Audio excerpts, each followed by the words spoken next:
Hi, my name's David Kane, and I'm going to be presenting Northern Ireland from the Republic of Ireland's perspective. Just to give you guys an overview, we'll start off talking about the history between Ireland and Northern Ireland, some perspectives that have evolved over the years, some key issues and events, mostly conflict, that have led to those perspectives, and then current efforts and some modern perspectives. So we'll start in what's called the early modern period, roughly the 17th century.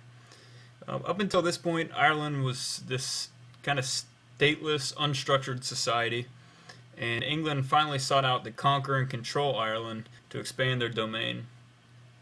They wanted to transform Ireland from a clan-based structure to more of a state-governed society, similar to other European countries in the area. But this led to the mass settling and colonization of English and Scottish Protestants in part of Northern Ireland and what's known as Ulster. And it created an unwelcome diversity between the rest of Ireland, as they were predominantly Irish Catholics, and it really started a conflict that would last for the next 3 or 4 centuries.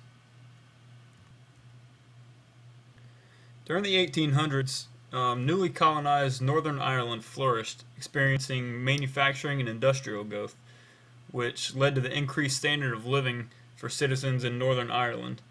Meanwhile, the rest of Ireland remained stagnant and experienced the same low standards of living that they had grown accustomed to. Since the Protestants owned a majority of the land and resources, there became an unequal distribution of wealth, which led to an increased economic and social disparity between the Protestants of Northern Ireland and the Irish Catholics that inhabited the rest of the island. This was really the start of the major tensions between the two religious groups, and it divided the country geographically. So starting around the 1900s, the North and South, or the Protestants and the Catholics respectively, they realized that they have a fundamentally different ideas for the future development of Ireland. The Irish Catholics want independence from the United Kingdom and a unified country of Ireland, while the Northern Irish Protestants fear a majority-ruled government and want to remain with the United Kingdom.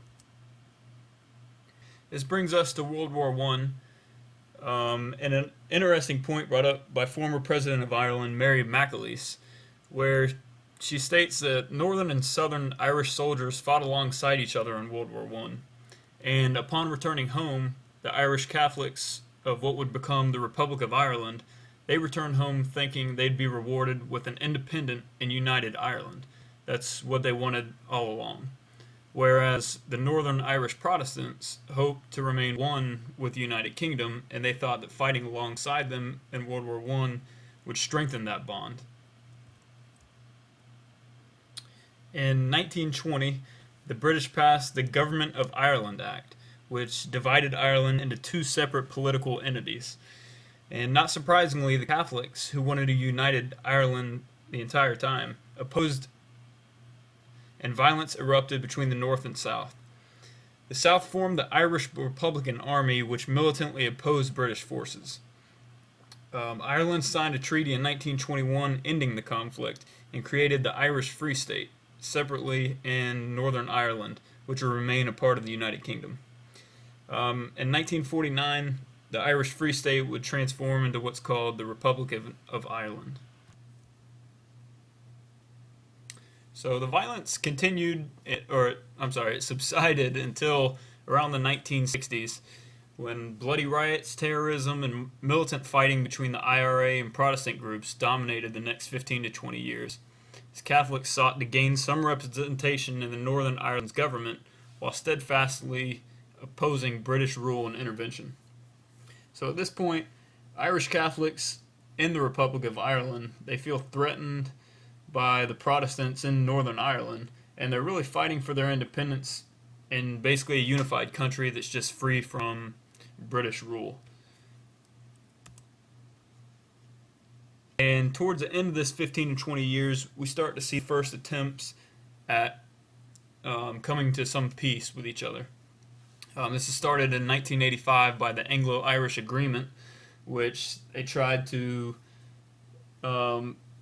give Ireland, the Republic of Ireland, basically some role in determining Northern Ireland affairs that had to do with the Republic of Ireland. However, this was politically blocked by Northern Ireland, and the Republic of Ireland continued resistance and British rule in Northern Ireland.